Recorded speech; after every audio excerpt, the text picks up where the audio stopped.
셰인바움 대통령은 계속 얘기하는 게 침착함입니다. 아까 제가 웃었다라고 말씀드렸지만 웃으면서 바로 붙여서 한 말이 트럼프 대통령은 침착하게 대응해야 된다. Hay que revisar todo lo que dice el presidente Trump. Por eso siempre digo que hay que tener cabeza fría y no tomar las frases aisladas. Evidentemente tiene que cerrarse el acuerdo. 트럼프 대통령이 자극하고 나서고 뭔가 틀린 얘기를 하고 할 때 일일이 반응하지 않고 침착하게 기다리면서 원하는 얘기가 나올 때까지 일단 기다렸다라고 할 수 있고요. 두 번째, 셰인바움 대통령이 직접 얘기한 부분은 트럼프의 언어로 말을 해야 된다. 트럼프 대통령이 흥분하고 화가 났을 때 어느 정도 가라앉히는 마법의 언어가 당신 말에 동의한다라는 겁니다. 트럼프 대통령이 뭔가 강하게 얘기를 할 때 거기에 대해서 그 말 맞다, 나도 동의한다, 그 부분은 하겠다라고 약속을 하면 트럼프 대통령이 일단 약간 가라앉는다는 거죠. 대표적으로 첫 관세를 매긴다 안 매긴다, 지난달에 통화를 할 때 셰인바움 대통령이 밝힌 내용이 뭐냐면 트럼프 대통령이 계속 화를 냈다는 거죠. 관세를 매기겠다,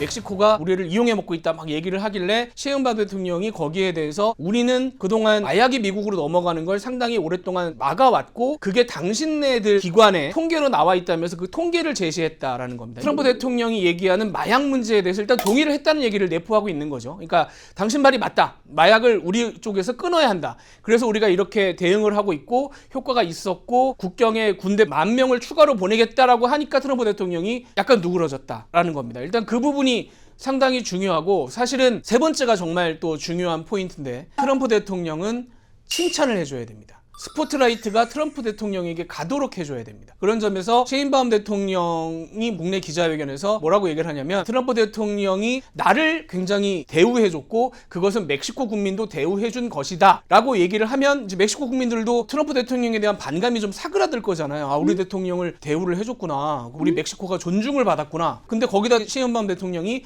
모든 건 트럼프 대통령 공이다라는 얘기를 합니다. 트럼프 대통령 입장에서는 세 개가 다 되는 거죠. 일단 트럼프 대통령이 화가 나서 쏟아내는 말에 트루도 총리처럼 대꾸를 하지 않았고 트럼프 대통령이 하는 말을 동의하고 거기에 대한 대책을 내놨고 끝나고 나서 트럼프 대통령을 칭찬하고 이 과정을 셰인바움 대통령이 상당히 잘 지키고 있다, 이렇게 이해를 할 수 있겠습니다.